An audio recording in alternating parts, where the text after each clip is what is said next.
The stack of papers was almost 2 inches thick. Sarah McLaughlin set it on my dining table like she was serving a birthday cake. She had little colored tabs sticking out from the sides. Yellow meant sign, blue meant initial, pink meant something she needed to notarize. Heather sat across from me with both hands wrapped around a mug she hadn't touched.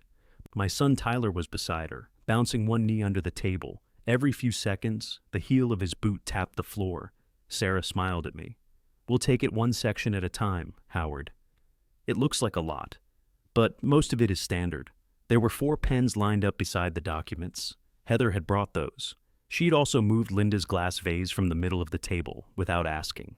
The vase was sitting on the kitchen counter beside the toaster. I looked at the first page. My address was printed across the top, 214 Redbird Lane. Under that was a loan amount of $150,000. I rested my hand beside the stack. Tyler let out a breath.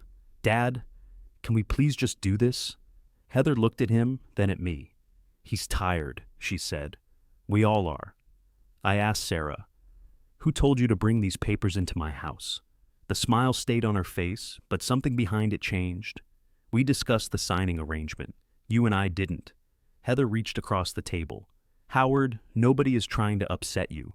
I moved my hand before she could touch it. That left her fingers resting on the bare wood. Tyler stopped bouncing his knee. "Why are you acting like this?" he asked. "You knew this was coming." I looked at my son for a long moment. He believed what he was saying. That was the part I couldn't understand. He was angry with me, but underneath that anger, he looked confused. Heather didn't look confused at all. Someone knocked on the front door. Sarah glanced toward the hallway. Heather did too. Neither one of them had expected another person. "My name is Howard Gilbert, and I'm 72 years old. Before I go any further, what city are you listening from?" To explain how 4 people ended up around my dining table with a loan against my house, I have to go back to early spring. At that point, I still thought my family was worried about me. That was all. I'd lived on Redbird Lane for 36 years. Linda and I bought the house when Tyler was still young enough to leave fingerprints on every clean window. It wasn't a grand place. It was a brick ranch with 3 bedrooms, a low roof, and a garage door that complained in cold weather. The house sat near the end of the lane. There was a maple tree out front and a narrow strip of garden along the south wall. That garden belonged to Linda. I suppose it belonged to me after she died, but I never thought of it that way. She planted roses there for years, not all at once. She'd bring one home from a nursery and make me stand in the yard while she decided where it should go. I always told her the same thing: put it wherever you want. She'd point at me with her little hand shovel. "That's not an opinion, Howard." Then I'd choose a spot. She usually planted it somewhere else. Linda died in the 2021. She was 65. Cancer took the better part of a year, though she only let it take the final few months from her routine. Even near the end, she'd sit by the kitchen window and remind me which roses needed cutting. "The yellow ones get black spot," she told me one morning. "I know. You say that, but you don't look underneath the leaves. I look, you glance." She was right. I glanced. Now I look underneath every leaf. 5 years later, I still kept her gardening gloves on the shelf by the back door. They were too small for me and stiff with old dirt. I had my own pair hanging beneath them, but hers stayed where she'd left them. I didn't spend my days sitting around missing her. People assume that when a man lives alone after losing his wife, they picture him eating soup from a can and staring at the television. I kept busy. I'd founded Gilbert Tool and Die in 1979. By the time I sold it in 2015, we had a steady list of commercial customers and a crew I trusted. Ralph Stevens had been my shop foreman for so long that people sometimes thought he owned half the company. He didn't, though Linda said he'd earned at least a quarter of my headaches. After retirement, I fixed things around the house. I helped Ralph restore an old drill press. I went to the grocery store every Tuesday morning because that was when they restocked the coffee Linda liked. I kept buying that same coffee after she was gone. Tyler and Heather came by often. At first, I appreciated it. Tyler was 43 and ran Ozark Trail Power Sports. He sold motorcycles, side-by-sides, utility vehicles, and enough accessories to make every machine cost more than the sticker in the window. He'd always liked engines. As a grown man, he could still lose an entire afternoon talking about horsepower with someone he'd met 5 minutes earlier. Heather did home staging. She helped people make their houses look like nobody actually lived in them. That's how I used to tease her. She'd laugh and say, That's why they sell, Howard. She and Tyler had been married since 2011. We weren't especially close, but we were polite. Linda had been the one who could sit with Heather for 2 hours and talk through whatever disagreement had followed her into the room. After Linda died, Heather started trying harder with me. At least, that was what I thought. She'd bring over containers of pasta or roasted chicken. She'd replace hand towels she considered worn. Once, she reorganized my spice cabinet while I was outside trimming the hedge. I couldn't find the pepper for 3 days. Still, those were small things. Tyler would stop by the house after work and sit at the kitchen table. He usually arrived in a shirt with the dealership logo over the pocket. Sometimes he smelled like rubber from the showroom, and sometimes like gasoline from the service area. He talked about inventory, customers, and manufacturers. I understood some of it. Businesses change, but worry sounds the same in every decade. In late February, he came by carrying 2 coffees. He set one in front of me and said, "You ever miss it? The shop?" "Yeah, I miss some people. Not the work, not in February." He smiled. Outside, sleet tapped against the kitchen window. I was repairing the latch from the hall closet. Tyler picked up the small screwdriver lying beside my elbow. "You could have just bought a new latch. This one still works. It's older than me. Most good things are." He laughed, but it faded quickly. I asked how business was going. "Fine." That answer came too fast. I waited. He turned the screwdriver between his fingers. "We got heavy on inventory last year." "How heavy?" "It's manageable." That wasn't the question. He looked toward the window. "We made some bets on the market. Everybody did. Interest rates didn't help. Are you paying your suppliers?" "Dad, we're fine." I took the screwdriver back from him. "All right." I didn't push. Tyler had never liked admitting he needed help. He preferred to circle a problem until someone offered. Linda used to see through that before I did. "He wants you to ask again," she'd tell me. I'd say, "He knows where I am." She'd shake her head. "You two could starve at the same table." That afternoon, Tyler left without asking me for anything. I watched his truck back out of the driveway. He sat at the stop sign longer than usual, then turned toward town. A week later, I found the first pamphlet. It was lying on my kitchen counter beneath the grocery circular. The cover showed a gray-haired couple walking on a beach. The words across the top said, "Your home can support your next chapter." I opened it. It was about reverse mortgages. I read enough to understand it, then put it in the recycling bin. 2 days later, Heather came by with chicken salad. She set the container in my refrigerator and noticed the pamphlet in the bin. "You looked at that?" I looked. "What did you think?" "I thought those 2 people picked a windy day for the beach." She smiled. "I mean the program. I don't need a program. It's not about need. It's about using what you have. I use my house every day." She leaned against the counter. "You know what I mean. I do." Her smile tightened. "There are ways your equity could make life easier. My life isn't difficult. You're maintaining all this by yourself." She waved one hand around the kitchen. It wasn't clear what all this meant. The room was clean. The roof didn't leak. The mortgage had been paid off years earlier. "I've been maintaining houses since before you were born," I said. She opened the refrigerator again, though she'd already put the food away. "I'm only trying to help." "I know." She stared into the refrigerator for a second, then closed it. I did believe she was trying to help. Maybe not in a way I wanted, but I didn't see anything sinister in a pamphlet. People leave papers behind. Heather left another one the following Sunday. This one was about downsizing. It had photographs of bright apartments with wide hallways and no personal belongings. One page listed the benefits of moving before a health event forced the decision. I found it beside Linda's gardening gloves. That bothered me. I carried it into the kitchen, where Heather was wiping the counter. "Did you put this by the back door?" She looked at the cover. "I might have. Why?" "I thought you'd see it there." "I saw it. And don't leave things beside Linda's gloves." She stopped wiping. For a moment, neither of us spoke. Then she folded the dishcloth into a neat square. "Okay." Tyler walked in from the garage. "What's going on?" "Nothing," Heather said. I held up the pamphlet. "Your wife thinks I should move." "I didn't say that." "The paper does. It's information, Howard." Tyler looked at her. "You brought that? It's just something to read." He rubbed the back of his neck. "Dad, nobody's moving you anywhere." Heather gave a small laugh. "That's not what this is?" I put the pamphlet on the table. "What is it then?" She pulled out a chair and sat down. "You've got a paid-off house. You've got savings. You're healthy now. This is when people are supposed to make decisions. I have made decisions. You made them when Linda was alive. That silenced the room. Heather seemed to hear her own words a second late. She looked down at the table. I didn't mean it like that. I walked to the back door and opened it.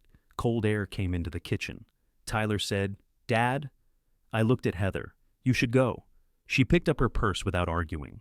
Tyler followed her into the driveway, then came back inside alone. He closed the door. "She's worried about you." "Is she?" "Yes." "Are you?" "Of course I am." "What are you worried about?" He shoved his hands into his coat pockets.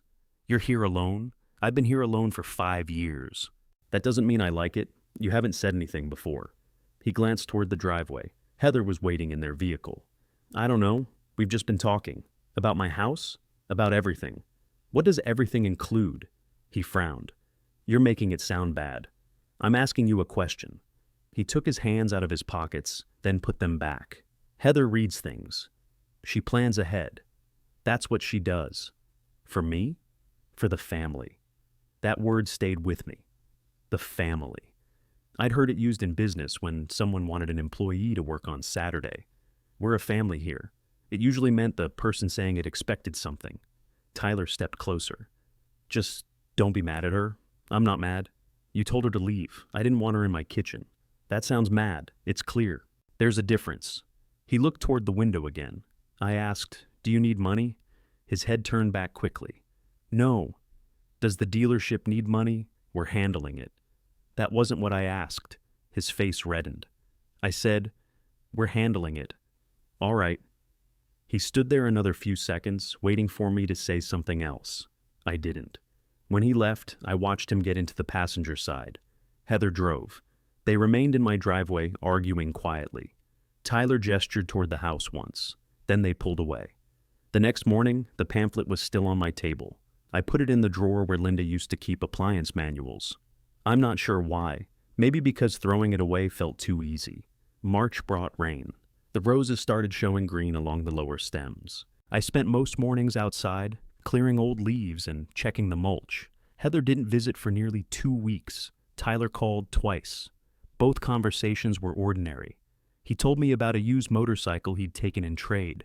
I told him the garage door needed a new roller. Neither of us mentioned money. Then my mail began arriving late. At first it was one missing bank statement. I handled most things online, but I still received paper statements. Linda had always kept them in labeled folders. After she died, I continued because stopping felt like admitting her system had been unnecessary. The statement usually arrived around the 8th. By the 12th, it hadn't come. I logged into my account. Nothing was wrong. The balance matched my records. I assumed the mail was slow. The following week, my property tax notice failed to arrive. That caught my attention. I kept the previous year's envelope in the desk. I checked the date stamped on it, then called the county office. A woman named Darlene answered. I gave her my parcel information. She said, "It was mailed last Monday, Mr. Gilbert. To Redbird Lane?" "Yes, sir." I read her the full address. "That's what I have. Could you send another copy?" "Certainly." I thanked her and hung up. That afternoon, Heather came by carrying a bag from the pharmacy. "I picked up your refill," she said. I hadn't asked her to. "How did you know it was ready?" "They texted Tyler. They text me." She set the bag on the counter. "Maybe he's still listed as a contact." I checked the label. It was my blood pressure medication. I could have picked this up. I was nearby. She opened a cabinet and took down a glass. I asked, "Have you had trouble with your mail?" She filled the glass from the tap. "No." "Why?" "I'm missing a couple of things." "What things?" "A bank statement, tax notice." She drank half the water before answering. "That's strange." "Yes. You know, people steal mail looking for checks. Not much foot traffic out here. It still happens." She set the glass in the sink. "I could help you put a hold on important items." "A hold? Or have them kept somewhere secure, just temporarily?" "I know how a mail hold works. I'm not saying you don't." "Then why are you explaining it?" Her shoulders dropped. "You take everything I say the wrong way now." I watched her. She had come into my house with medication I hadn't requested. She knew Tyler was listed as a contact. She offered a solution before I'd fully explained the problem. At the time, those things didn't fit together. Not yet. I said, "I'll talk to the post office." You don't have to drive all the way over there. I can handle it online. I'll handle my mail. Fine. She picked up her purse. As she reached the doorway, she turned back. Tyler's under a lot of pressure. He told me business was manageable. It is. Then what pressure? All business owners have pressure, Howard. You should know that. I did know it. I also knew when someone had answered a different question. After she left, I called Tyler. He didn't answer. I went to the desk and opened the drawer with the pamphlets. There were two inside, the reverse mortgage brochure and the downsizing guide. I laid them side by side. Both had the same local phone number written on the back in blue ink. I recognized Heather's handwriting. Under the number, she'd written one name, Sarah. The next day, my replacement tax notice arrived. It came in a large county envelope, so it was hard to mistake for anything else. My bank statement didn't. 2 more days passed. Then, on Friday morning, I walked to the mailbox and found it packed so tightly that one envelope had folded around the rest. There were offers from lenders I'd never contacted. Lower your monthly payment. Cash out your equity. You're pre-qualified, Howard Gilbert. One envelope had a small plastic window. Through it, I could see my full address and an estimated loan amount. $150,000. I carried the entire stack into the kitchen. There were 9 refinance notices that morning. On Saturday, 4 more arrived. By Monday, there were 11. They all knew my name. They all knew my address. Several talked as if I'd recently requested information about borrowing against my home. I stood at the kitchen counter opening them one by one. My coffee went cold beside me. The house was quiet except for the clock above the stove. I picked up my phone and looked at Tyler's name. I didn't call him, not yet. I wanted to know why strangers were discussing a refinance on my paid-off house before my own son had said a word. I took photographs of every envelope before I opened another one. I spread them across the kitchen table in 3 rows. I photographed the fronts, the return addresses, and the dates. Then I put them in one of Linda's old accordion folders. The folder still had a label on the tab. Water heater. I turned the label around and wrote mail. Then I called my bank. The first woman who answered asked me to verify my identity. She wanted the last 4 digits of my social security number, my date of birth, and the answer to a security question. After that, I said, I need to know whether someone pulled my credit. There was a pause. Are you seeing something unusual on your accounts? My accounts look fine. I'm receiving refinance offers. Those are often general marketing. They started arriving all at once. Another pause. How many are we talking about? 24 since Friday. All right, let me transfer you to our credit services department. The transfer music played for almost 7 minutes. I wrote the time on a yellow pad. A man named Eric came on the line. I explained it again. He asked, have you applied for a mortgage, refinance, home equity line, or personal loan within the last 30 days? No. Have you authorized anyone to apply on your behalf? No. Are you currently working with a mortgage broker? No, he typed for a while. I could hear other people talking in the background. Mr. Gilbert, I do see a hard inquiry. From whom? Meridian Home Equity Partners. I looked at the pamphlets on the table. When? Last Thursday. Is there an amount? The inquiry itself doesn't show the amount. Did you provide your information to a lender named Meridian? No. Do you recognize that business? I recognize a name connected to it. The blue ink on the back of the pamphlet seemed darker than it had before. Sarah. I had met her 3 weeks earlier. Heather had called me on a Tuesday morning and asked whether she could stop by after lunch. I was outside cutting dead wood from the rose canes. What do you need? I asked. I want you to meet someone. Who? A woman I work with sometimes. Her name is Sarah. What does she stage? Heather laughed. She doesn't stage homes. She helps older homeowners understand their options. My options for what? Finances, benefits, staying independent, things like that. I didn't ask for help. It's free, Howard. That's usually when I get worried. She laughed again, but I hadn't been joking. She's already going to be nearby. It would mean a lot if you just listened. I almost said no. Then I remembered Tyler standing in my kitchen, insisting they were handling the dealership. I thought maybe the meeting would tell me what Heather actually wanted. All right, I said. 30 minutes. Heather arrived at 1:15. Sarah pulled into my driveway behind her, in a white compact SUV. There was a removable magnetic sign on the passenger door. It said, Meridian Home Equity Partners in dark blue letters. She was 39, though I only learned that later. At the time, I noticed she was dressed like someone headed to a bank meeting. Gray pants, cream blouse, low black shoes. She carried a leather portfolio and a paper cup of coffee. Heather introduced us near the front walk. Sarah works with seniors all over Pettis County. Sarah held out her hand. I prefer mature homeowners. I shook it. I prefer Howard. She smiled. Howard it is. We went into the kitchen. Heather had already set 3 places at the table. She hadn't asked whether I wanted coffee, but she'd brought a tray from a shop in town. Sarah had 1 cup. Heather had another. The third was black. She remembered how I took it. That made the whole thing feel more thoughtful than it was. Sarah set her portfolio on the table. First, this isn't a sales presentation. That sign on your vehicle suggests otherwise. She glanced toward the window. Meridian offers financial products. I'm not hiding that. But today is really about wellness. Financial wellness, Heather said. Sarah nodded. Exactly. We work with homeowners who want to age in place without feeling trapped by fixed income. I'm not trapped. Good. That means we're starting from a position of strength. She said that smoothly. I'd spent enough years negotiating steel prices to recognize a sentence built to survive any answer. Sarah took out a glossy worksheet. It had spaces for income, monthly expenses, property value, and debt.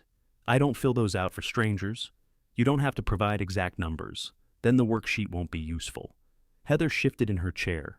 Howard, just let her explain. I am. Sarah folded her hands over the worksheet. How long have you owned the home? 36 years. And the mortgage is paid? Yes. Any home equity loans? No. Any liens you know of? No. Do you hold title personally or through an estate plan? That question was different from the others. I looked at her. Why do you need to know that?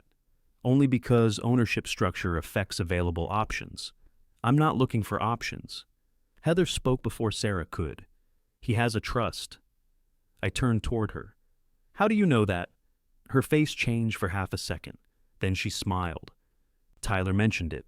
I couldn't remember discussing the trust with Tyler beyond telling him I'd put my affairs in order. Sarah wrote something on her pad. I said, "Don't write that down." She stopped. "It's only a note. Cross it out." She drew 1 line through the words. I couldn't read what she'd written from where I sat. She moved to the next question. Have you had the property valued recently? No. There are several ways to access equity without selling. Depending on value, you may qualify for a cash-out refinance. At current interest rates, it can still make sense for the right purpose. What purpose? Sarah glanced at Heather. Heather said, renovations, medical expenses, helping family. There it was. I leaned back. Which family? She stared at me. I'm speaking generally. No, you aren't. Sarah raised 1 hand slightly. I don't want to get between family members. You're sitting at my table because she brought you. Heather's mouth tightened. Tyler's business could use temporary flexibility. How much flexibility? That's between Tyler and me. Then why is my house part of the conversation? No one said it was. I tapped Sarah's worksheet. She did. Sarah closed the portfolio halfway. This may not be a good time. It wasn't a good time before you arrived. Heather stood. Can you please stop treating us like criminals? That word came from her, not me. Sarah looked down at her coffee. I said, sit down, Heather. I'm not one of your employees. No, my employees told me when the company was in trouble. She remained standing. Her chair had scraped backward across the floor. 1 leg was caught on the edge of the rug. Sarah quietly gathered her papers. I'll leave some information. You can review it privately. I already have your information. She looked at me. I placed the reverse mortgage pamphlet on the table. Her business number was written on the back. Heather folded her arms. I gave him your number. I can see that. Sarah reached into her portfolio and handed me a business card. Her name was printed above 2 titles, Senior Lending Specialist, Mobile Notary, Signing Agent. I read them both. You're a notary too? Yes, that's convenient. It's a separate part of my work. She took a second card from the same holder and slid it toward Heather. Heather didn't pick it up. Sarah left 10 minutes before the 30 minutes were over. Heather stayed. She waited until Sarah's vehicle backed out. Then she said, You embarrassed her. She'll recover. She was here to help you. She was here to sell a loan. She could do both. I carried the 3 coffee cups to the sink. Mine was still mostly full. Heather followed me. You could access a small part of the house without changing your life. My house isn't a checking account. It's an asset. It's my home. You always taught Tyler not to let assets sit idle. I taught him that about machinery. What's the difference?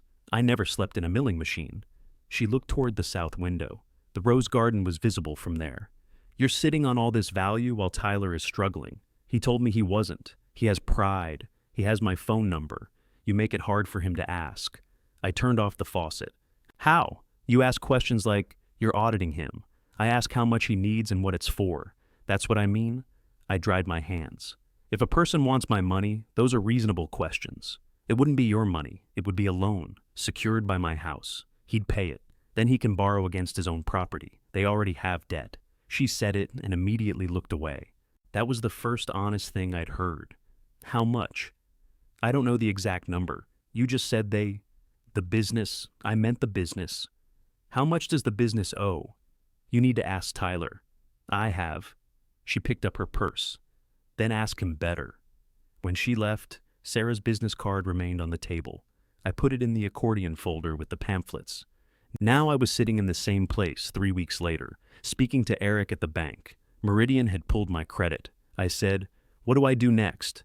"You should place a fraud alert with the credit bureaus. You may also want to freeze your credit." "What's the difference?" A fraud alert tells lenders to verify your identity before opening credit. A freeze restricts access to your report unless you lift it. Do both. I can help with the alert. You'll need to contact the bureaus directly for the freezes. I wrote down each number he gave me. Then I asked, "Can Meridian open a loan just from pulling my credit?" "No. They'll need an application and supporting documents." "Would the inquiry happen before or after an application?" "Usually after receiving permission." I didn't give permission. "Then you should dispute the inquiry." I looked at the 24 envelopes. Would one inquiry cause this much mail? It can. Mortgage inquiries often trigger marketing offers from other lenders. So they saw that somebody was shopping for a loan. In basic terms, yes. And they knew it was tied to my name. Yes. Could they know it was tied to my house? Some companies combine public property data with credit marketing. I thanked him. Before hanging up, I asked him to note my account. No changes, transfers, or new services without direct verification from me. Then I spent most of the afternoon placing freezes. The automated systems made me repeat myself. One website failed twice. Another asked me questions about an auto loan I'd paid off years earlier. I wrote every confirmation number on the yellow pad. At 4:20, my phone rang. Tyler. I let it ring twice before answering. "Hello?" "Dad, did you call the bank?" There was no greeting beyond that. "Yes." "Why?" "Because Meridian pulled my credit." Silence. Then he said, "Okay. Did you know about it?" I knew Heather was looking into something. Looking into what? Options. What options? "You met with Sarah." I met her. I didn't hire her. "Dad, nobody said you hired her." "She pulled my credit." Heather probably gave her enough to do an estimate. An estimate doesn't require a hard inquiry. He breathed into the phone. I could picture him in his office. He had a habit of turning his chair toward the wall during difficult calls. He said, "This was supposed to help." Who? What? Who was it supposed to help? Everybody. That isn't an answer. It helps you keep the house maintained. It helps us get through a tight stretch. So, you do need money. We need room. How much room? Heather's working on the numbers. You own the business. I know that. Then why is Heather working on the numbers? She handles things I don't have time for. Does she handle loan applications in my name? No. He said it quickly and firmly. That mattered. I asked, did I agree to refinance my house? You agreed to hear the proposal. That wasn't my question. You didn't exactly say no. I told Sarah I wasn't looking for a loan. You always do this. Do what? You make people drag every word out of you. Then later, you act like nobody explained anything. I kept my voice level. What do you believe I agreed to? Another silence. I believe Heather is trying to help Dad and help us. He'd shifted into talking about me as if I wasn't on the phone. That's not an agreement. It's not a crime either. I didn't say it was. Well, calling the bank makes it sound like one. Someone used my information without permission.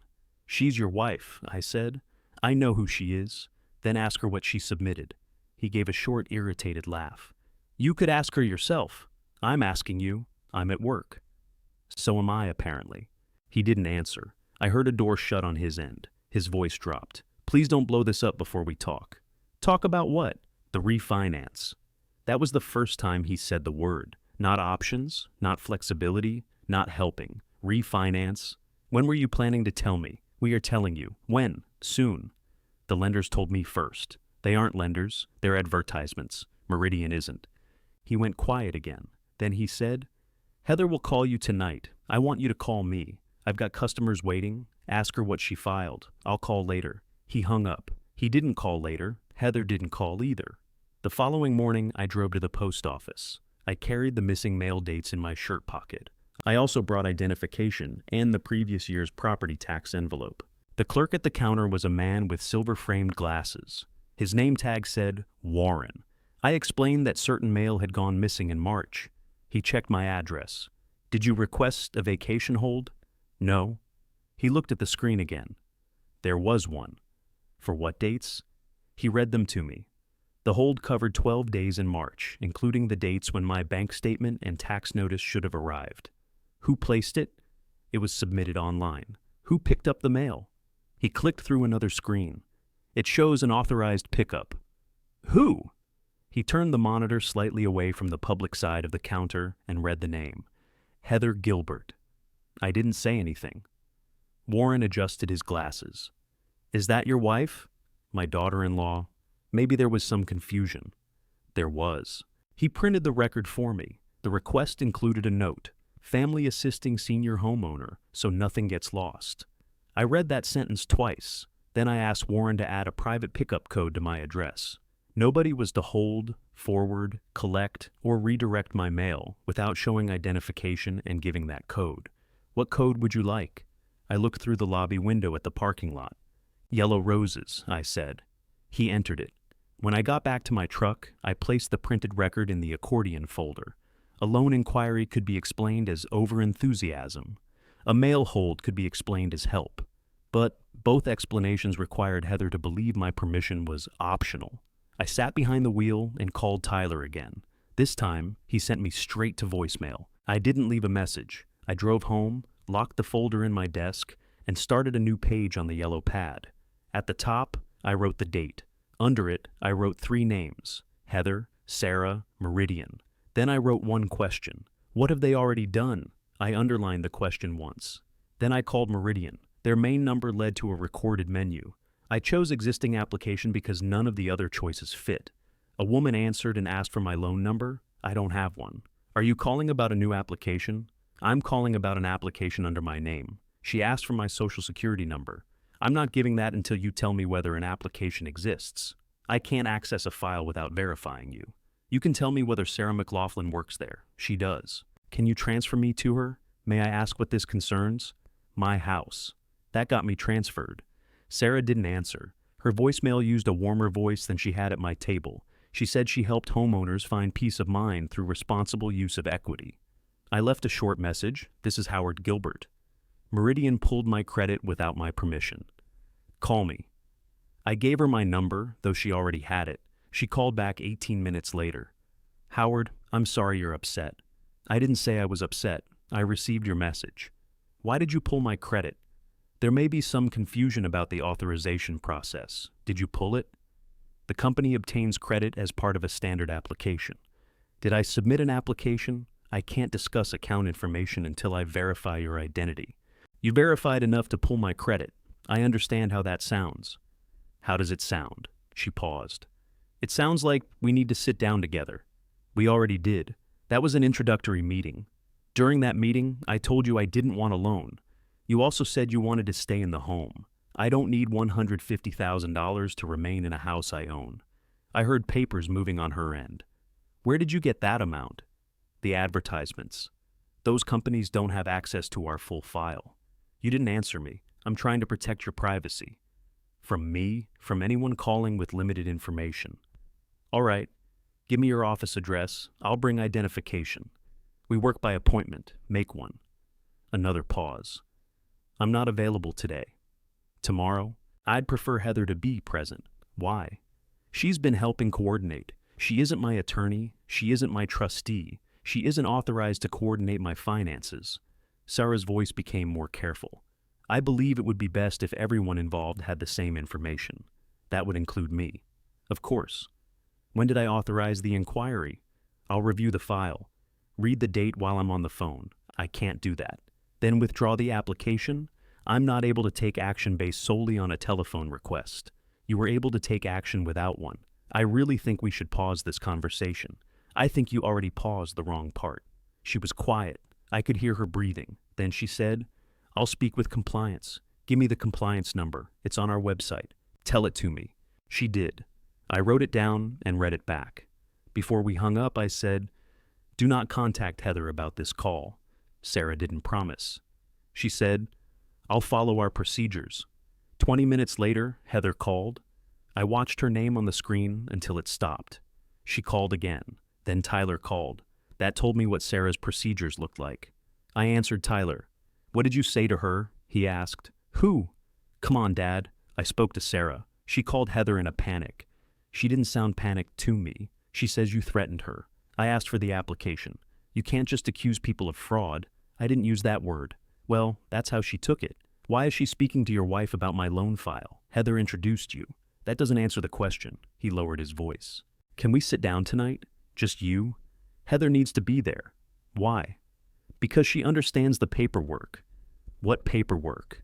He went silent. I waited. Finally, he said, I don't know. All of it. You haven't seen the application? She's handling it. Have you seen anything? I've seen projections. Whose projections? For the business. What does the business have to do with my house? He exhaled. We keep going in circles. We wouldn't if you answered. Fine. If there was a way to free up cash and make sure your home was taken care of, Heather thought we should explore it. Free up my cash. It's equity. Secured by my house. I understand how loans work. Do you understand this one? His voice sharpened. Do you want me to lose the dealership? That was the first time he had said the problem that plainly. I didn't answer right away. He continued. Because that's what you're acting like. I asked whether you needed money, and I told you we were handling it. With my house. I didn't know what the final structure would be. Did you know Sarah pulled my credit? Not until yesterday. Did you tell Heather to do it? No. The answer came without hesitation. I believed him. That didn't make the rest better. Then why are you defending her? She's my wife, and I'm your father. I know that. Do you? He went quiet. A door opened near him. Someone asked about a service ticket. Tyler covered the phone, answered, then came back. I can't do this right now. You called me. Tonight. 6 o'clock. No paperwork. What? If you come over, you come to talk. Don't bring Sarah. Don't bring forms. Why would I bring forms? I'm making myself clear. He sighed. Fine. They arrived at 6:12. Heather carried a tote bag. I met them at the door. What's in the bag? She looked down at it. My laptop. Leave it in the car. You're serious? Yes. She turned toward Tyler. He said, just leave it. Heather walked back to their vehicle. She placed the bag behind the passenger seat with more force than necessary. When she returned, we sat in the living room. I chose the chair beside the lamp. Tyler and Heather took the sofa. No one spoke for several seconds. Then Heather said, do you want to tell us what's going on? I almost laughed. Instead, I said, you placed a hold on my mail. Tyler looked at her. What? Heather crossed one leg over the other. He said things were going missing. That happened after you placed the hold. I was trying to protect important documents. You collected them. I brought everything back. You didn't bring my bank statement or tax notice. I don't remember every envelope. Why didn't you tell me? You get agitated over small things. Tyler looked from her to me. When was this? March, I said. Heather answered at the same time. A while ago. He rubbed both hands over his face. Heather, why would you do that? Because he leaves mail sitting outside. I check my mailbox every day, I said. She ignored me. I'm the one who notices these things. I'm the one who picks up prescriptions. I'm the one who brings food. Everybody acts like I'm interfering, but nobody else does anything. Tyler said, I come over to drink coffee and talk about motorcycles. That's not fair. No, what's not fair is making me responsible and then attacking every decision I make. I said, Nobody made you responsible. Heather turned toward me. That's the problem. You refuse to admit you need anyone. What do you believe I need? Support with what? Your home, your appointments, your finances. I manage all three. You missed a tax notice because you took it. Her mouth closed. Tyler looked at her again. She uncrossed her legs. I did not take it. It may have been mixed in with something. Where is it? I don't know. Where is the bank statement? I don't know. Did you give either one to Sarah? No. Did you give Sarah my social security number? No. Did you give her a copy of my identification? No. Every answer was quick. I asked, how did she pull my credit? You must have authorized something. I didn't. She can't just pull it without information. That's why I'm asking you. Heather stood. I'm not sitting here while you interrogate me. Tyler reached for her hand. Sit down. She pulled away. You said we were coming to talk. We are. No, he's decided I'm the enemy. I watched her walk toward the front window. She stopped beside a framed photograph of Linda and me. Linda had been 59 in that picture. We were standing outside the shop on the day I sold it. She had one hand tucked through my arm. Heather looked at the photograph, then turned back. Have you considered that you might not remember every conversation? The room changed. Tyler looked down. I said, which conversation don't I remember? I'm asking a general question.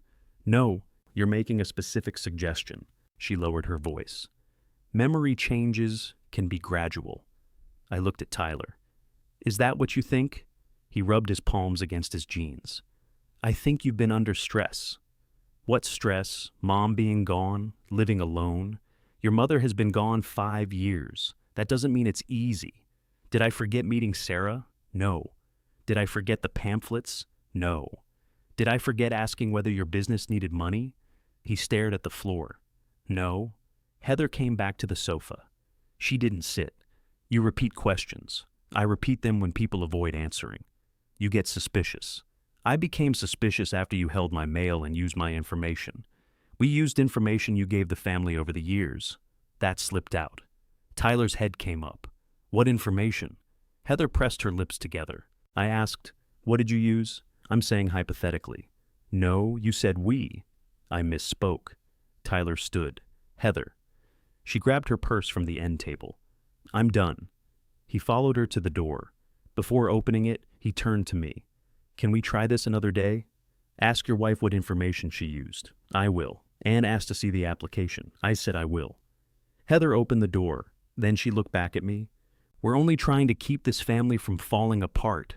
I said, my house isn't holding your marriage together. Her face went still. Tyler stepped outside without looking at me. I locked the door after them. The next 2 days were quiet. No calls, no visits, no new refinance offers. I started checking my mailbox twice a day. On Thursday afternoon, there was a certified envelope waiting for me. The carrier had left a notice, so I drove back to the post office and signed for it. The return address was from the probate division at the Pettis County Courthouse. I opened it in my truck. The first page was titled, Petition for Appointment of Limited Conservator. Heather had filed it. She claimed I was showing signs of declining judgment and memory loss. She wrote that I'd failed to manage tax documents, misplaced bank statements, and become hostile when relatives tried to assist. The petition said I was vulnerable to financial exploitation. I read that line 3 times. Tyler was listed as the proposed conservator. Attached to the petition was a statement bearing his signature. It said he had concerns about my ability to make complex financial decisions. It didn't say I was incompetent. It didn't say he wanted my house. It said he believed an evaluation would protect me while preserving as much independence as possible. The language sounded nothing like Tyler. Heather's statement sounded exactly like Heather. She described me as isolated, resistant, suspicious, and overly attached to household objects associated with my deceased wife. That included Linda's gardening gloves. She had taken something harmless and made it sound like evidence. The petition also requested temporary authority to protect real property while my capacity was evaluated. There was no order granting that authority. There was only a hearing date several weeks away. Still, the request was there. I folded the pages back into the envelope. Then I called Tyler. He answered on the 4th ring. Did you sign this petition? I asked. He didn't ask which petition. I signed a statement. You're asking a court to put you in charge of my property. No. Heather said it was for an evaluation. Your name is listed as conservator. That's only if something is wrong. Do you believe something is wrong? I think this has gotten out of control. That isn't an answer. I think you're making decisions emotionally, such as refusing a loan I never requested. You won't even discuss it. We discussed it in my kitchen. You shut everybody down. I looked through my windshield at people entering the post office. A woman carried a stack of packages. An older man held the door for her. I said, "Did you read the whole petition?" I read my part, read the rest. I'm trying to keep the business open and deal with this at the same time. Deal with me? That's not what I meant. It's what you said. He lowered his voice. Heather thinks you need an evaluation. What do you think? I think it couldn't hurt. It already has. I hung up. I didn't call Meredith, not then. A lawyer could respond to the petition, but I wanted to know what property Heather believed needed temporary protection. I wanted the records before I brought anyone else into it. The next morning, I drove to the courthouse. I went through security, emptied my pockets into a plastic tray, and asked where property records were kept. The guard pointed me down the hall. I followed the signs to the Pettis County Recorder of Deeds. At the counter, I requested the complete file for 214 Redbird Lane. The clerk gave me a number. I sat on a wooden bench beneath a clock that ticked louder than it needed to. 5 minutes later, my number appeared on the screen. The clerk called, "Gilbert?" I stood and went to the counter. She had printed a list of recorded documents connected to my address. Most were familiar. The original deed from when Linda and I bought the house was there. So was the release showing the mortgage had been paid. Near the bottom, I saw the certification of trust from 2022. Below that was a document I'd never seen. Trustee's deed. The recording date was early May. I pointed to it. "What is that?" The clerk turned her monitor. "It appears to be a transfer from a trust." "To whom?" She opened the image. "From the Gilbert Family Trust to Howard Gilbert, individually." "That's me." She looked at the identification I'd placed on the counter. "Yes, sir. I didn't transfer anything." The clerk's expression became neutral. Not cold, just careful. "I can print the recorded document for you." "Please." The printer behind her started. I watched each page come out. She picked them up and placed them face down. Then she stamped the first page and attached a certification sheet. I turned the document over. The top section listed the grantor as Howard Gilbert, trustee of the Gilbert Family Trust. The grantee was Howard Gilbert, an unmarried man. I disliked that phrase before I even understood the rest. It made Linda's absence sound like a box somebody had checked. The deed said I had transferred the house from my trust into my personal name for $10 and other valuable consideration. My full legal description was attached. The parcel number was correct. The address was correct. At the bottom of the second page was a signature, Howard Gilbert. It looked close enough to fool someone who had never watched me write. I formed the H in Howard with 2 separate strokes. The signature on the deed used 1 loop. Linda used to tease me about my handwriting. She said every capital letter looked like it needed a repair manual. The signature on that page was smoother than mine. Below it was a notary block. Sarah McLaughlin. I placed 1 finger beside her name. Was this recorded in person? The clerk checked. It came through electronic filing. Who filed it? The submitting account belongs to a document service. Which one? She gave me the name. I didn't recognize it. The return information listed Meridian Home Equity Partners. I asked, "Does your office verify the signature? We review documents for recording requirements. We don't authenticate signatures. What requirements? Proper formatting, notary acknowledgement, legal description, fees. So, if a notary says she watched me sign, you record it. If the document meets statutory requirements, yes. But I didn't sign it." Her voice softened. "Then you should speak with an attorney." I looked at the recording date again. The deed had been recorded before Meridian pulled my credit. That mattered. Someone hadn't simply started a loan application. Someone had changed the public record first. I asked for a certified copy of every document involving the trust. The clerk printed the certification of trust and the original transfer into it. I paid the fees. She slid the receipt through the opening beneath the glass. "Keep that with the copies." "I will. And don't write on the certified documents." I thanked her. Before leaving, I asked whether any mortgage or lien had been recorded after the deed. She checked once more.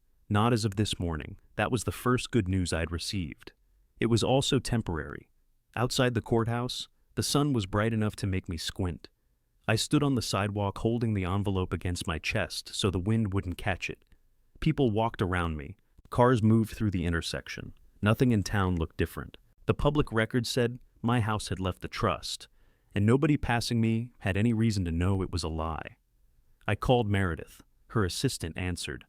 Potter Law Office. This is Howard Gilbert. I need to speak with Meredith. She's in a meeting. Can I have her return your call?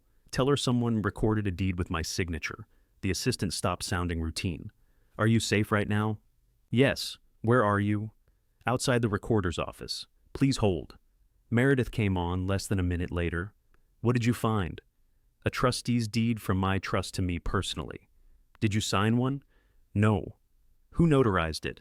Sarah McLaughlin. She was quiet for a moment. Do you have a certified copy? In my hand. Bring it here. Don't call Tyler. Don't call Heather. Don't call the lender. I already called the lender yesterday. What did you tell them? That I didn't authorize the credit inquiry. Anything about the trust? No. Good. Come straight here. Her office was 6 blocks from the courthouse. I could have walked, but I didn't want to carry those papers through the wind. I drove. Meredith's assistant was waiting near the front desk. She took me to the conference room and brought a glass of water. I didn't drink it. Meredith came in carrying my estate file. She was 55 and had the habit of reading while walking. Linda had liked her because Meredith never filled silence just to make people comfortable. She sat beside me instead of across the table. Show me. I handed her the deed. She read every page. Then she read it again. This signature isn't yours. No. You're certain? I've been signing my name for a while. I have to ask. I know. She opened my estate file and removed copies of the documents we'd signed in 2022. She placed one of my real signatures beside the deed. Even without Linda's handwriting test, the difference was obvious. My real signature leaned slightly right. The forged one sat upright. Meredith used her phone to photograph both documents side by side. Did you appear before Sarah on the date shown here? No. Were you with her at any point that day? No. Where were you? I thought about it. The date was a Monday. I had breakfast with Ralph. Then I bought rose fertilizer. I was home most of the afternoon. Any receipts? The garden center receipt might still be in my truck. Keep it. Did Sarah ever notarize anything for you? No. Did you sign anything during her visit? No. Did she handle your identification? I don't remember taking it out. Think carefully. I pictured the kitchen table, the coffee cups, the worksheet, her business card. She asked whether I had a state identification card. What did you say? I told her I had a driver's license. Did Heather get it? Not that day. Could she have access to a copy? Yes. I didn't like admitting that. Meredith waited. I explained. After Linda died, I'd made a household emergency binder. It contained insurance cards, contact information, medication lists, and copies of identification. Tyler knew where it was. Heather had helped update the medication page the previous winter. Where is the binder now? Meredith asked. In the cabinet above my desk. Check it when you get home. Don't touch anything more than necessary. You think she copied my license. I think someone obtained enough information to prepare this deed. Meredith tapped the notary block. And someone with an active commission claimed you signed it in front of her, I asked. Does this mean the house is out of the trust? Not lawfully. It's in my personal name on the county record. The county record reflects the forged instrument. That doesn't make the underlying transfer valid. Can the recorder remove it? Not because we ask. The recorder records documents. She doesn't decide ownership disputes. What removes it? A corrective deed, a release, or a court order. Possibly an affidavit in the chain, depending on how we proceed. But first, we preserve everything. She took a clean folder from the cabinet and placed the certified deed inside. I said, I want my copy. You'll have it. I'm keeping it in front of you so we don't bend or mark it. She copied the entire packet. Then she handed the certified original back. I asked, why move it from the trust into my name? To make the loan easier. Why? Because your trust has restrictions. She opened the recorded certification of trust. I remembered those restrictions in general. We had built them after Linda died because I wanted Tyler to inherit cleanly without having a stranger take control if I became sick. Meredith pointed to the certification, but didn't begin explaining it. Whoever prepared the refinance may have seen this and decided the simplest route was removing the property first. They couldn't remove it. No, but they thought they did. Yes. I leaned back. The chair made a soft sound against the carpet. Until that moment, I'd been treating the problem as an unauthorized loan application, serious but containable. The deed changed that. The missing mail wasn't carelessness. The questions about memory weren't family concern. The petition wasn't protection. They were pieces surrounding the house. Meredith asked me to show her the conservatorship papers. I handed her the certified envelope from my folder. She read the filing date. Then she compared it with the date on the deed. Her eyes moved between the two pages. The deed came first. Yes. The petition was filed after you questioned the credit inquiry, the day after our meeting, from what I can tell. Did Heather know you'd contacted the bank? Sarah called her. Meredith turned to the section requesting temporary authority over real property. This petition may be cover for the deed or pressure. If you challenge the transaction, they can argue you're confused. I looked at Tyler's signature again. Does his statement make him part of the forgery? Not by itself. He signed this. He signed a statement saying he has concerns about your judgment. That was a poor decision. It isn't proof he knew about the deed. I appreciated that she said it plainly. I didn't want Tyler protected from the truth. I also didn't want to accuse him of something he hadn't done. Meredith asked, has he ever seen the trust documents? Not the complete set. Does he know the house is in the trust? Yes. Does Heather? She told Sarah it was. Could Tyler have described the restrictions? I doubt he remembers them. Could Heather have seen a copy? The certification is recorded. Exactly. Anybody could request it, just as I had requested the deed. Meredith picked up her phone. I'm calling Ralph. He doesn't know. He needs to. She called him from the conference room. Ralph answered with, if this is about lunch, Howard still owes me. Meredith said, Ralph, this is Meredith Potter. Howard is with me. His voice changed. What happened? We need you to come to my office. Is Howard all right? I'm sitting here, I said. You sound all right. I am. What did you do? Just come over. I'll be there in 15 minutes. He arrived in 12. Ralph walked into the conference room wearing work boots and a faded green shirt. He was 74, with white hair he still cut too short. He looked at me first, then at Meredith. What's going on? She handed him the copy of the trustee's deed. He read the first page. His eyebrows pulled together. Why would you take the house out? I didn't. He turned to the signature page. When he saw Sarah's name, he looked back at me. Who's she? A loan officer Heather brought to my house. Ralph placed the deed flat on the table. That isn't your signature. I know. What does Tyler say? He doesn't know I found it. Does he know about the loan? He knows Heather was arranging one. Ralph's jaw tightened. How much? $150,000. For what? That's what I don't know. He sat down. Meredith gave him the certification of trust. Ralph, have you signed any consent involving Howard's house? No. Has anyone contacted you about a deed, mortgage, refinance, or lien? No. Have you appeared before a notary for anything involving the trust? No. Have you spoken with Heather about Howard's capacity? Ralph stared at her. His what? That answers it, Meredith said. Ralph looked at the conservatorship petition. As he read Heather's claims, color rose into his face. She says he can't manage his taxes? She took the notice, I said. She did what? Held my mail and picked it up. He pushed the petition away. We go to the sheriff. Not yet, Meredith said. Ralph looked at her. Somebody forged his name. I know. What are we waiting for? We need to find the active loan file and identify everyone who relied on this deed. If we confront them before securing the property, they may record something else or destroy records. Ralph turned to me. You knew about this plan? I learned it about 20 minutes before you did. He sat back. Sorry. Meredith folded her hands. The good news is no mortgage has been recorded. The bad news? I asked. The deed is already in the chain of title. Meridian pulled your credit, which means the loan is moving. How fast? A cash-out refinance can close within a few weeks if they're rushing. Can they release money before a mortgage is recorded? Funds may be authorized at closing and dispersed after required waiting periods and title conditions. Once money moves, cleanup gets harder, Ralph said. But the deed is fake. A fake instrument can still cause real damage until everyone recognizes it. Meredith turned to me. Did Sarah mention an appraisal? No. Did Heather ask to inspect the house? She's been inside it dozens of times. Any photographs? She takes photographs for her staging work. Recently, I thought about it. During Sarah's visit, Heather had walked into the hallway with her phone. I assumed she was answering a message. A week later, she'd stood in the driveway and photographed the front of the house. She said she liked the afternoon light on the brick. I told Meredith, that may have been enough for a desktop or exterior valuation, she said. Ralph shook his head.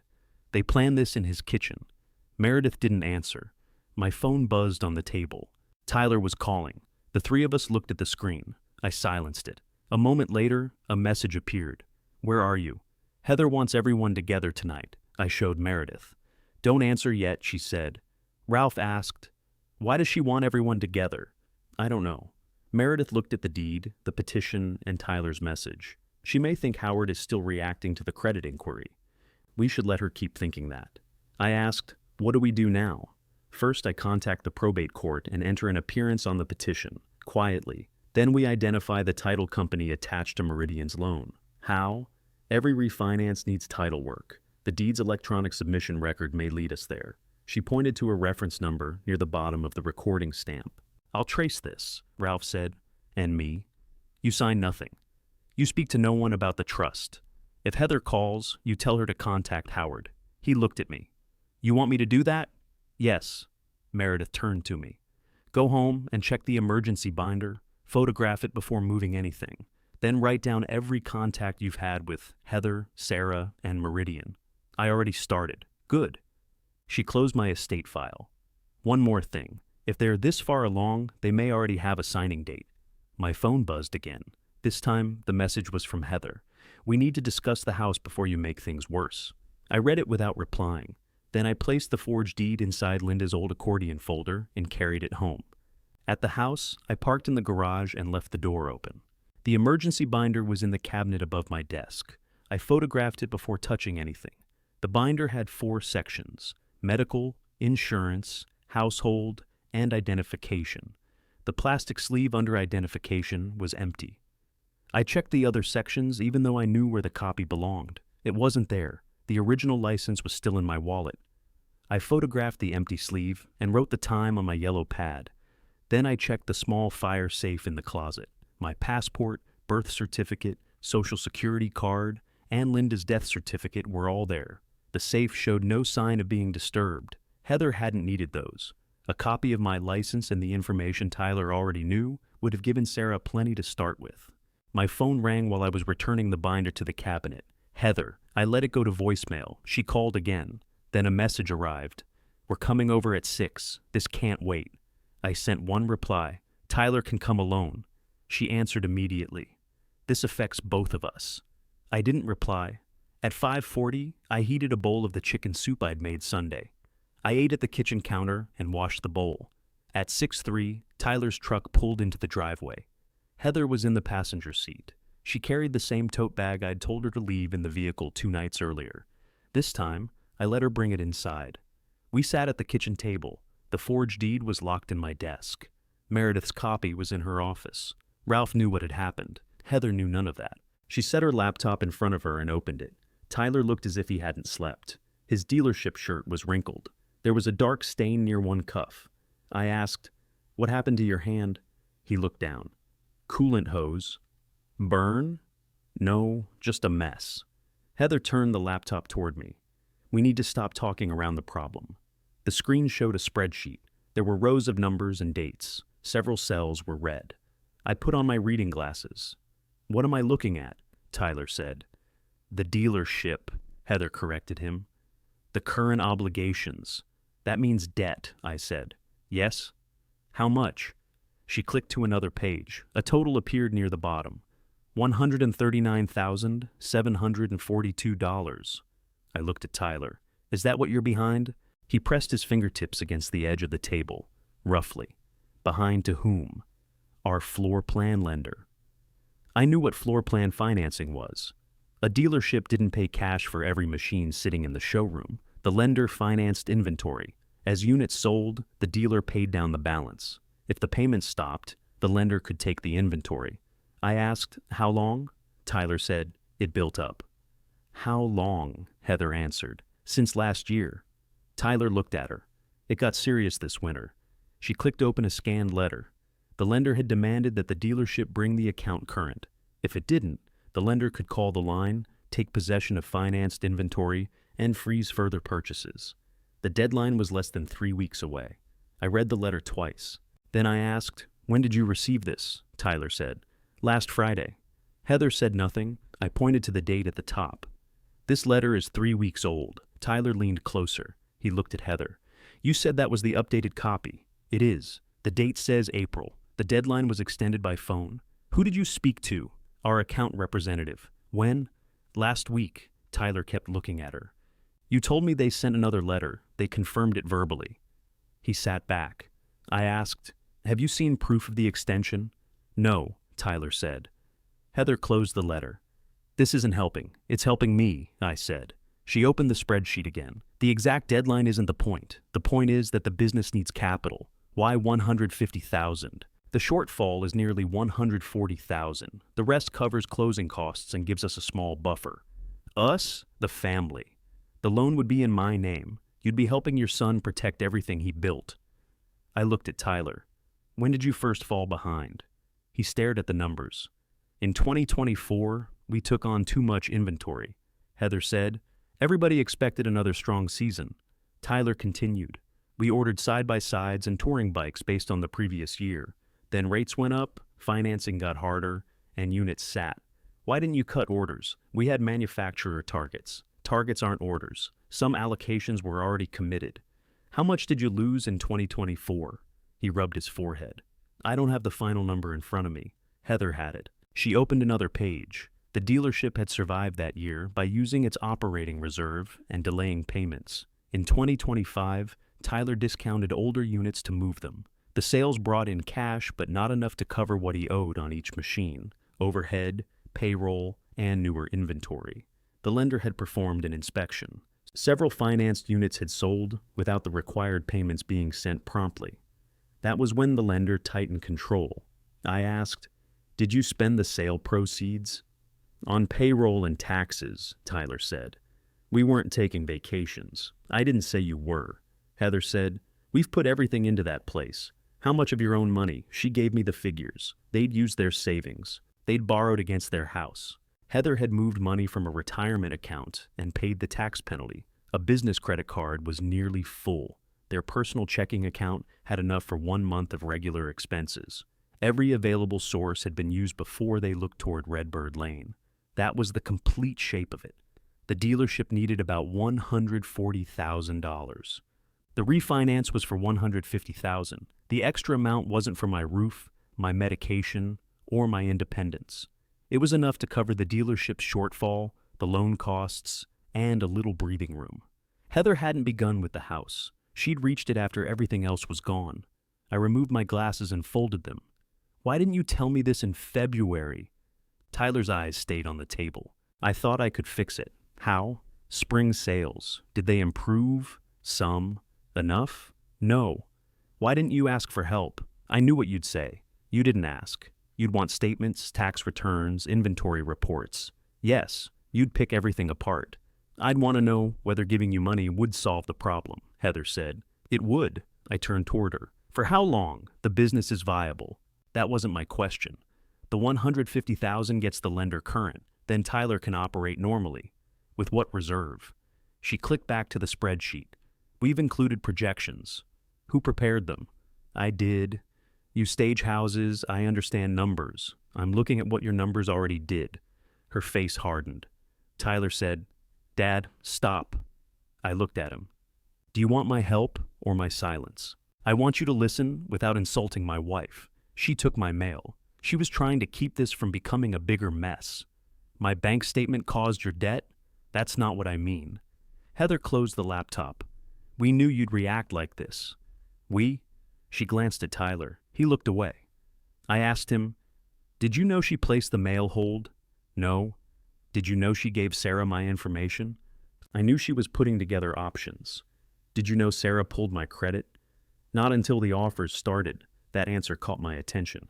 When did you see the offers? One came to our house. Heather looked at him. I asked, addressed to me. It had your name and our address. Why? I don't know, Heather answered. Marketing data gets mixed up, I said. Or someone used your address on the application.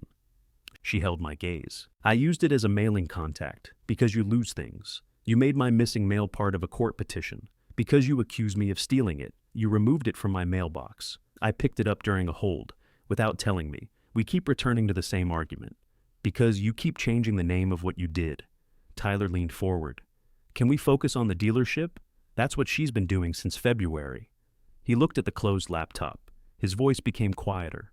What happens if I lose it? I answered honestly. I don't know. I have employees. I know. People depend on me. I know that too. I've spent 11 years building it. Then you should have told me before the account was $140,000 behind. He rubbed the stain on his cuff. I was ashamed. That sounded like my son. Heather opened the laptop again. We don't have time for shame now. We have a solution. No, I said. You have my house. It's worth far more than the loan. That doesn't make it yours to borrow against. You'd still own it. I own it without a mortgage. The payment would come from the dealership. The dealership can't pay its current lender. It can after we stabilize it. I asked, what if it can't? She didn't answer. Tyler did. We'd sell inventory. The lender already financed the inventory. We'd restructure. You've already restructured your house, your savings, and Heather's retirement. His shoulders lowered. I said, if I take this loan and the business fails, I make the payments. He nodded once. Yes. Heather looked at him. You're making it sound like failure is expected. I'm making it sound possible, he said. She pushed the laptop slightly away. Howard has more than enough income. I looked at her. You calculated my income? For the application. Tyler turned toward her. What application? The preliminary package. You said it wasn't submitted yet. I said it wasn't final. He stared at her. Did Dad sign anything? We're working toward signing. That isn't what I asked. She looked at me instead. Howard understood the purpose of Sarah's visit. Tyler said, did he sign? No. The room stayed quiet. He asked, then how did she pull his credit? Heather's fingers rested on the laptop. Sarah had permission to evaluate options. From who? From the family. I said, not from me. Tyler stood and walked to the sink. He placed both hands on the counter. For the first time, he seemed to see the distance between what Heather had told him and what she'd done. He still didn't know about the deed. I watched him look out the south window toward Linda's roses. Heather spoke more gently. Tyler, we've been over this. Your father wants to help. He just gets defensive when money is discussed. I said, don't tell him what I want. She ignored me. If we miss the lender deadline, they could arrive at the dealership and start tagging units. Do you understand what that looks like? Customers will see it. Employees will see it. Tyler remained at the sink. She continued. You'll lose the line. The manufacturers will hear. Once that happens, the business is finished. There was the part she feared most. Not only the debt, the public collapse. Heather staged homes for a living. She understood appearances. She had arranged my mail, my paperwork, Sarah's visit, and the court petition with the same instinct. Anything ugly had to be moved out of sight before someone important walked through the door. Tyler turned around. We should go. Heather didn't move. We haven't resolved anything. He said no. He hasn't reviewed the projections. He said no. She looked at me. Are you willing to let your son lose his business? I'm willing to let him make his own decisions. This affects both of us. Then both of you should have told the truth. Her voice became flat. The court can determine whether you're making rational decisions. Tyler's head snapped toward her. Don't. What? The petition is already filed. You said it was for an evaluation. It is. You're threatening him with it. I'm explaining reality. Tyler picked up her tote bag and held it toward her. We're leaving. She took it. At the door, she turned back. You have a house worth more than enough to save this family, and you'd rather sit inside it alone. I didn't answer. Tyler opened the door. He looked at me once, then followed her out. I waited until their truck left before locking the deadbolt. The spreadsheet had answered the question of motive. It hadn't told me how close they were to taking the money. At 7:14, Meredith called. "I found the title company," she said. "Pettis County Title and Escrow." "Don't call them," she added. I wasn't going to. I spoke with their closing officer. His name is Louis Harmon. He wants to meet tomorrow morning. Does he know about the deed? He knows I'm challenging an instrument in his title file. I didn't send details by ordinary email. What title file? The one Meridian opened for your refinance. That settled one question. The application wasn't sitting on Sarah's desk as a rough proposal. Meridian had ordered title work. Meredith continued. The closing request is for $150,000. They've listed the property in your individual name because of the forged deed. Yes. Do they have a signing date? Louis wouldn't discuss the complete file by phone. He'll tell us tomorrow. I asked, should Ralph come? He has to. We met at Meredith's office at 8:30. Ralph arrived carrying a travel mug and an envelope. Inside the envelope was his copy of the trust documents. I kept them in the cabinet with my furnace warranty, he said.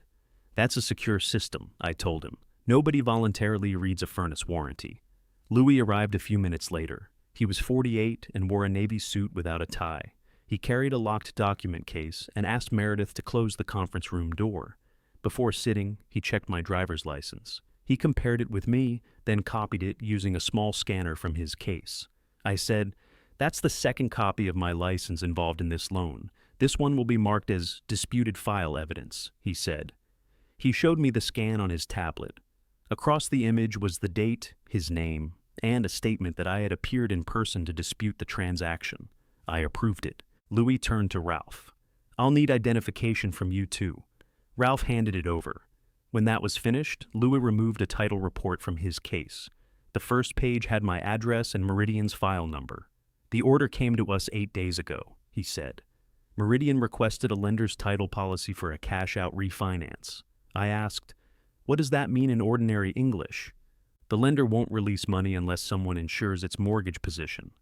Our job is to confirm that the borrower owns the property, and that the new mortgage will be valid, and the forged deed made it look like I owned the property personally. Yes, but it didn't remove the earlier records." He opened the title report. The certification of trust was listed as an exception requiring review. Meredith placed her recorded copy beside his. Louis read from the relevant section. The house remained an asset of the Gilbert Family Trust. I held sole authority as trustee, but the certification placed a specific restriction on Redbird Lane. No deed, mortgage, lien, or other transfer involving the house was effective without notarized consent from the trust protector. That was Ralph. The same provision required certifications from 2 independent physicians concerning incapacity before anyone could rely on an alternate property arrangement. Linda and I had never built anything like that while she was alive. After she died, I worried about what would happen if I became sick and someone showed up with papers I couldn't understand. Meredith had suggested a second set of eyes. I chose Ralph because he had spent nearly 40 years telling me when I was wrong. The physician requirement kept one friendly doctor or one convenient evaluation from being enough. At the time, it felt like ordinary planning. Now there were 3 pages on Meredith's table showing why it mattered. Louis looked at Ralph. "Did you give notarized consent for this trustee's deed?" "No." "Did you give verbal consent?" "No." "Did anyone ask?" "No." "Have 2 physicians examine Howard for purposes of this trust restriction?" "Not that I know of," Meredith said. "They haven't." Louis looked at me. "Have you been declared incapacitated by any court?" "No." "There is a pending petition," Meredith said. "No order has been entered." She gave him a copy. He read the filing date and set it beside the deed. "This came after the transfer." "Yes," she said. Louis nodded slowly. "That sequence will matter to the fraud unit," Ralph asked. "Does your company have the original deed?" "No." The recorder's electronic image is the official recorded copy. The submitting service may retain the paper original or an electronic package. "Sarah has the loan file," I said. Louis checked the name on his report. "Sarah McLaughlin is listed as the Meridian contact and signing agent. She notarized the deed too," Meredith said. "That's a conflict our compliance department will review." He opened another section of the file. "The notary commission number is valid. The state registry shows her commission was active on the date of acknowledgement." So, the seal is real, I said. The commission appears real. The acknowledgement is disputed. She didn't see me sign. Lewis met my eyes. Then we'll treat it as a fraudulent notarization, unless evidence proves otherwise. Ralph leaned forward. What happens to the loan? Louis closed that section. As of this meeting, our company will not insure the mortgage. Does Meridian know? Not yet. Why not? I placed an internal hold before I came here. The underwriter needs signed statements and certified records before we issue a formal refusal. Meredith slid the certified copies toward him. I have both. Louis examined the recorder's stamp. Then he asked me to describe Sarah's visit and every contact afterward. He didn't interrupt. When I finished, he asked Ralph the same questions Meredith had asked the day before. Ralph answered each one. Louis produced 2 affidavits. Mine stated that I had not signed or authorized the trustee's deed. It also stated that I had not submitted or approved the refinance application. Ralph stated that he had not consented to any transfer or mortgage and had not appeared before a notary for that purpose. Meredith read both documents before we signed. A notary from another office came into the conference room. None of us knew her. She checked our identification, watched us sign, and completed each acknowledgement.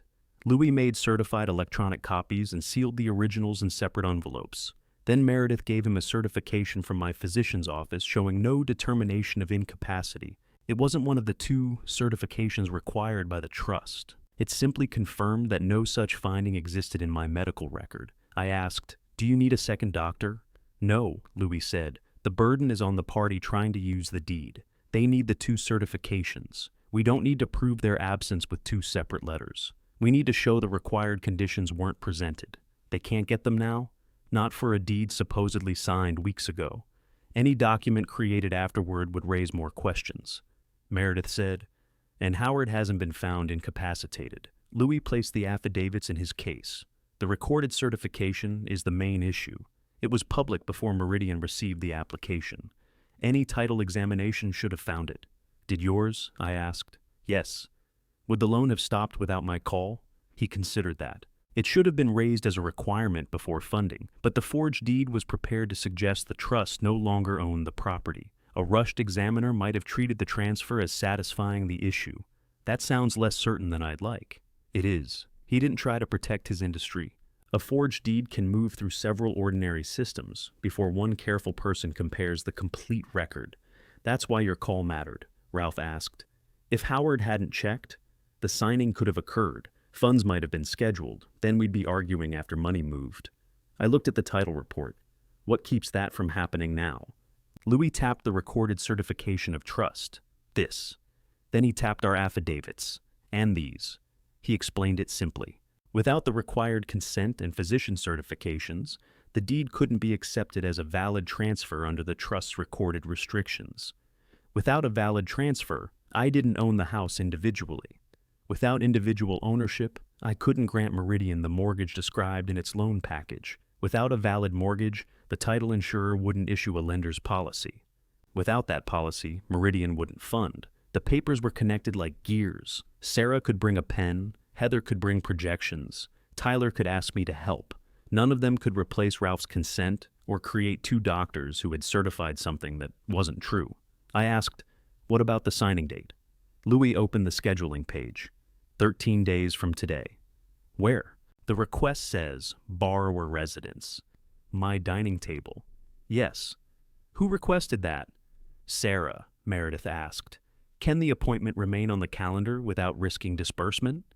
Louis understood the question. The file can remain open while the fraud review proceeds. No policy will be issued. No funds will be released. Will Sarah know there's a hold? Not unless the fraud unit directs us to notify her. For now, routine status responses will say, title review is pending. Ralph looked at me. You want them to come to the house? I want to see what they put in front of me. Meredith said, you won't sign anything. I know. You also won't accuse them before Louis is present. I know that too. Louis added, I'll attend as closing officer. If Sarah arrives with a package that relies on the disputed deed, I'll stop the transaction and secure copies of whatever she presents. Can she take the papers and leave? She can refuse to surrender her originals. But Meridian's electronic file already contains copies, and the title fraud unit will preserve its records. I asked, What happens to the deed? The title company can refuse to rely on it immediately. Clearing the public record requires a corrective filing or court action. Meredith and I will prepare the appropriate documents. Meredith looked at me. The important thing is that it can't carry the loan. Louis locked the title report inside his case. Before leaving, he gave me one page. It confirmed that I had disputed the refinance and that Pettis County Title and Escrow had placed a fraud-related underwriting hold on the property. There was no loan amount on the page, no accusation, no description of what would happen next. Just my address, the file number, and Louis's signature. After he left, Ralph stayed in the conference room. He looked at me. "You all right?" "Yes." "You don't look surprised." "I passed surprised yesterday.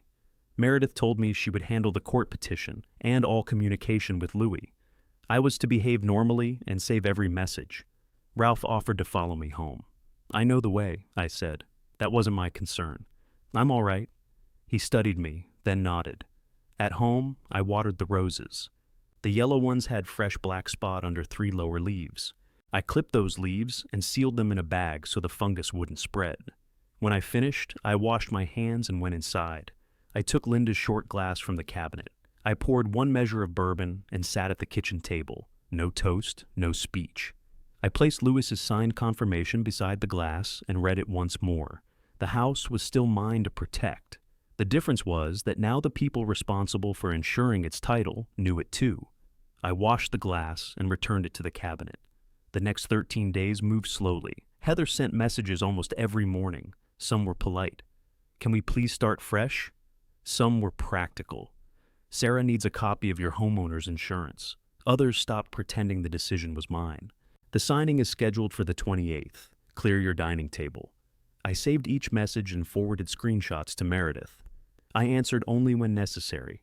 When Sarah called to confirm my address, I said, "You've already used it." She paused. "We need to verify the signing location. My house. Will 10 in the morning work? I'll be here. Please have your driver's license available." "You already have a copy. We need the original at signing. I'll have it." She sounded relieved. "Tyler and Heather may attend if you're comfortable. They've attended everything else. I'll take that as a yes. Take it as what I said." She ended the call soon after. Louis received the time through Meridian's scheduling system. He told Meredith he would arrive after Sarah had opened the package. Until then, the title file remained under review. 3 days before the signing, Heather appeared in my backyard. I was kneeling beside the roses, working compost into the soil. She came through the side gate holding a tape measure. I stood. "What are you doing?" "Checking the driveway width." "Why?" "The property notes say the parking area may affect value." "What property notes?" "The valuation." I removed my gloves. "Who valued the house?" "Sarah arranged an exterior review." "When?" "A few weeks ago." "Was that when you photographed the front?" She pulled out the tape. "I take pictures all the time." "Not anymore." She looked toward the driveway. "It's narrower than current buyers prefer. I'm not selling. Appraisers still consider marketability. The loan amount is $150,000. The house is worth more than that. We shouldn't leave value on the table." I stepped between her and the garden. "What does the tape have to do with Linda's roses?" Heather pointed toward the south edge of the driveway. "If we widened it by several feet, it would improve access. That's the garden, part of it. All of it matters." She sighed. "I knew you'd react this way. You came into my yard with a tape measure. It's a garden, Howard. It's Linda's. Linda is gone." She said it without raising her voice. That made it worse. I folded my gloves together. "Leave. We're trying to protect the property. Leave my garden. The roses could be moved, not by you." She snapped the tape back into its case. "You're willing to risk Tyler's future over plants." "No. You're willing to remove anything that stands between you and what you want." She stared at me for several seconds. Then she walked toward the gate. Before leaving, she said, "Once the refinance closes, some improvements will be required." "Required by whom?" "The lender may have conditions." "Show them to me. They'll be in the package." She closed the gate behind her. I checked the latch after she left. That afternoon, Tyler came alone. He found me in the garage, replacing the worn roller on the door. "You bought the part," he said. I said it needed one. He stood near the workbench with his hands in his pockets. "Heather told me what happened." "Which part?" "The garden. She wanted to tear it out. She wanted to widen the driveway, through the garden. She says it could help the appraisal. The appraisal is already done. He looked toward the open garage door. I don't know. That's becoming a habit. He took his hands from his pockets. Why did you tell Sarah you'd be at the signing? Because I'll be here. So you're considering it? I'll read what she brings. His shoulders eased. I hated seeing relief on his face. Not because I wanted him frightened, because he believed my presence meant consent. I went back to the roller bracket. He watched me tighten the bolts. Dad, I know this isn't how we should have handled it. No. Heather gets focused. That's one word. She thought if she put everything together, you'd see it made sense. She filed a court petition. She's withdrawing that. Has she? She said she would after the signing. So, I'm confident if I agree with her. That's not what she means. What does she mean? He rubbed his forehead. I'm asking you to help me. You finally asked? Yes. Now tell me what happens if the business fails anyway. It won't. That isn't an answer. We'll make the payments. With what? Sales, service revenue. I'll sell my truck if I have to. You still have a mortgage on your house. I know. Your savings are gone. I know. You signed a statement questioning my judgment without reading the petition. His face tightened. I said I was sorry. No, you said Heather told you it was for an evaluation. What do you want me to say? The truth would be useful. He looked at the concrete floor. I was scared. I waited. He continued. She told me the lender could close us within days. She said Sarah had found a way to buy time. She said you'd agreed to discuss it, but you were getting confused about what you'd said. Did you believe her? At first. And now? I think everybody is angry. That's not what I asked. He kicked lightly at a wood shaving near his boot. I don't think you're confused. Then why is the petition still filed? I'll talk to her. You keep saying that? His voice rose. What am I supposed to do? Choose between my wife and my father? I didn't ask you to choose. It feels like it. I asked whether you believe I agreed to a loan. He looked at me. I think you should. That isn't the same thing. No. We stood in the garage with the door halfway open. Finally, he said, just sign and stop making this hard. I set the wrench on the bench. Go home, Tyler. Dad, go. He walked to his truck. I finished the repair after he left. On the day before the signing, Meredith called with an update on the petition. The court had declined Heather's request for temporary control without a hearing. Nothing had been granted. The petition still existed, but Heather had no authority over my property. Does she know that? I asked. She received the same notice. She told Tyler she'd withdraw after I signed. That sounds like pressure. It is. Save anything that confirms it. I will. Meredith also confirmed that Ralph's consent had never appeared in Meridian's file. Neither had any physician certifications. Louis had checked twice. The title company's fraud unit had copied the recorded deed, the trust certification, the loan order, and Sarah's notary information. The hold remained in place. I asked, is there any chance money moves tomorrow? No, Meredith said. Louis has blocked issuance of the title policy. Will he say that at the table? He'll explain the decision himself. What do I do until he arrives? Let Sarah identify the documents, ask ordinary questions. Don't sign. I wasn't planning to. And don't show them our copies. I understand. That evening, I cleared the dining table. I put Linda's vase in the center. It was green glass with a narrow neck. She used to cut one rose at a time and place it there beside her chair. There was no rose ready to cut that morning, so the vase remained empty. Heather arrived at 9:20. She came in without waiting for me to answer the second knock. We should make the room look professional, she said. It's a dining room. It's also where you're signing. She moved Linda's vase to the kitchen counter. I said, leave it. It's in the way. It was in the middle. Exactly. She set 4 new pens beside my place. Then she wiped the table, though I'd cleaned it the night before. Tyler arrived 10 minutes later. He carried no papers. He looked at me and said, morning. I said the same. Heather asked him to move his truck so Sarah could park closer to the front walk. She can walk, he said. She has a heavy package. He moved it. Sarah arrived at 9:55 with a rolling document case. She wore a dark blue jacket and carried her notary journal under one arm. Good morning, Howard. Morning. She looked around. Just the 3 of you? For now. Her eyes moved toward Heather.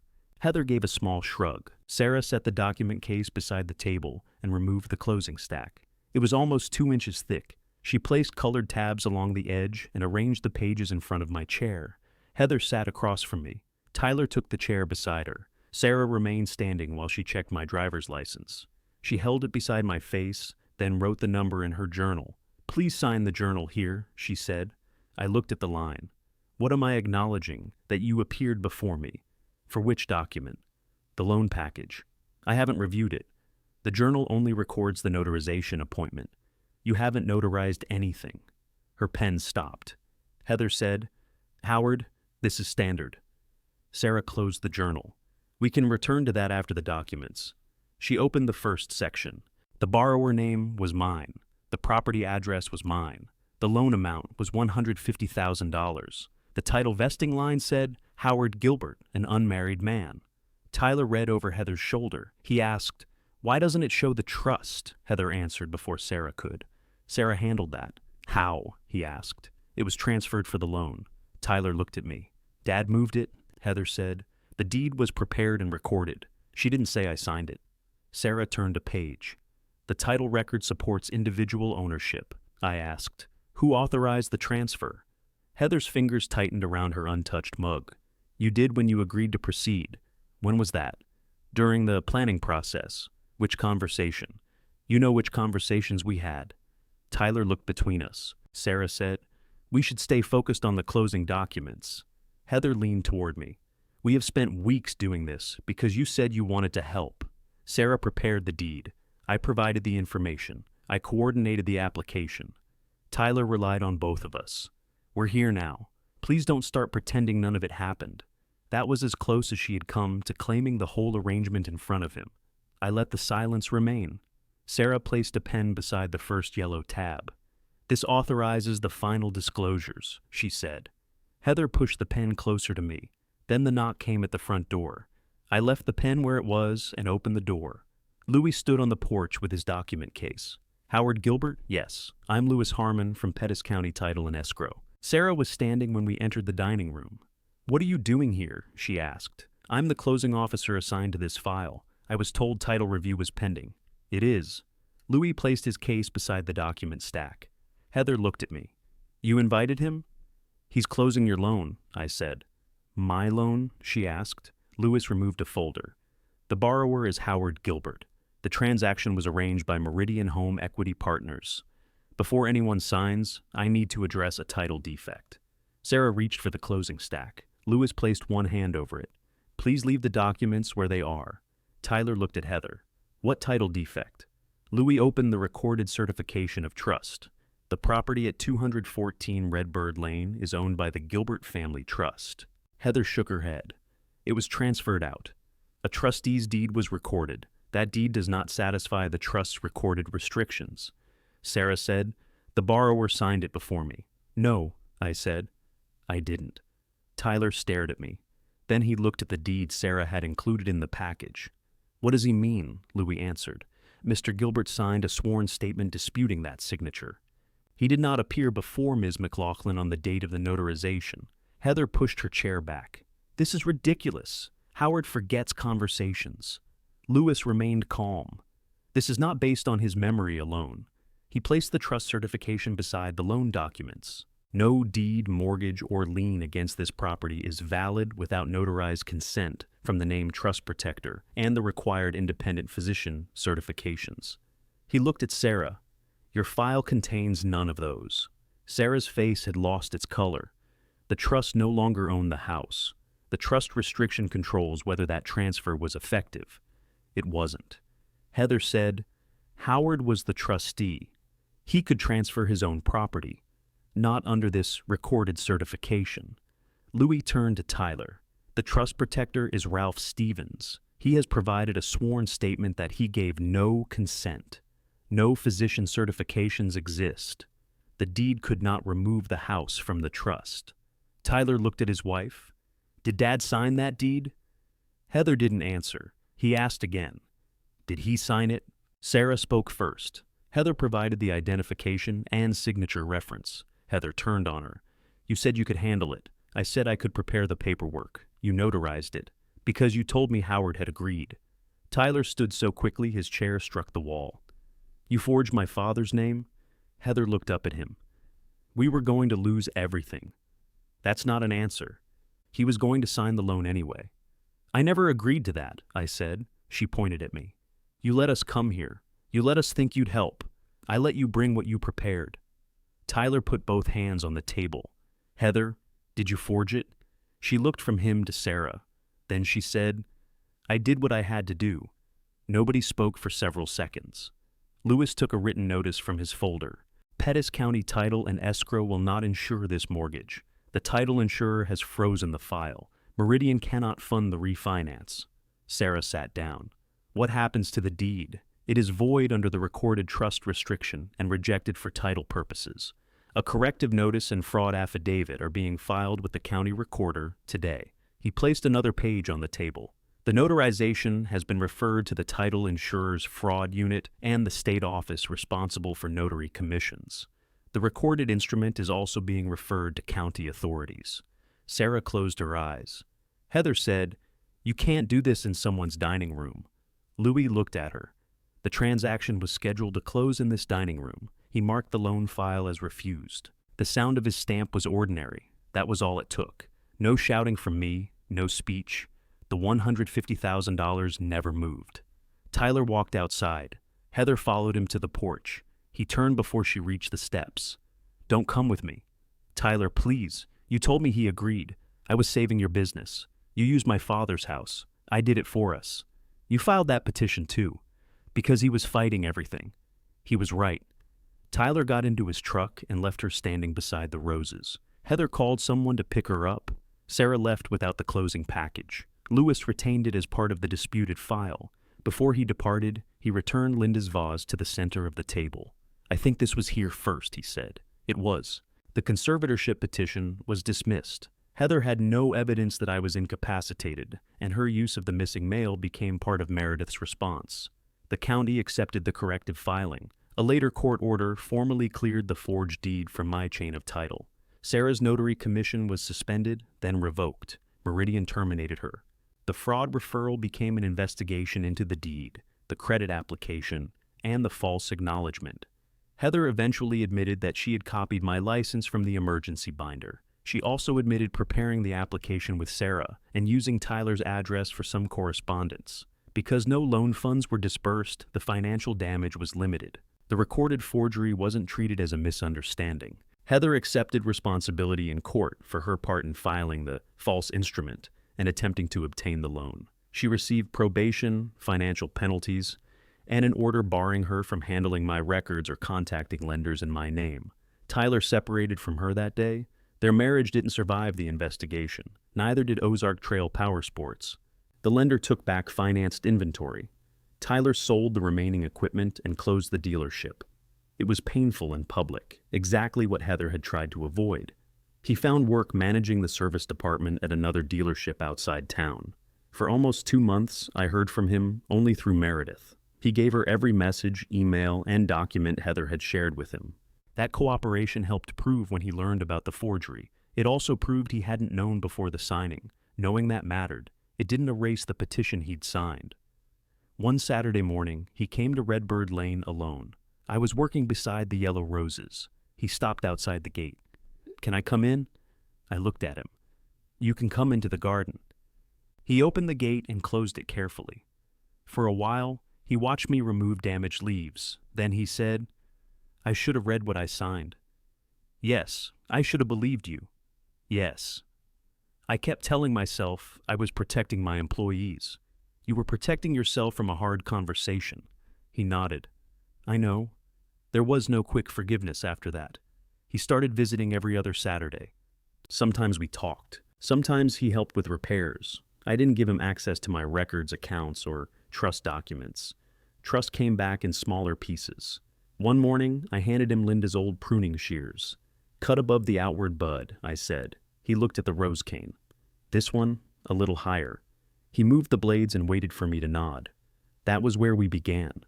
Later, I opened the accordion folder and found the question I'd written before visiting the recorder. What have they already done? Beneath it, I wrote the answer that mattered. Linda's roses stayed exactly where she planted them. The lesson wasn't that family should never need help. It was that love doesn't require surrendering your name. your judgment, or your home. If you believe quiet truth can still stop a loud lie, tell me where you're listening from. Share what you would have done, and subscribe for the next story.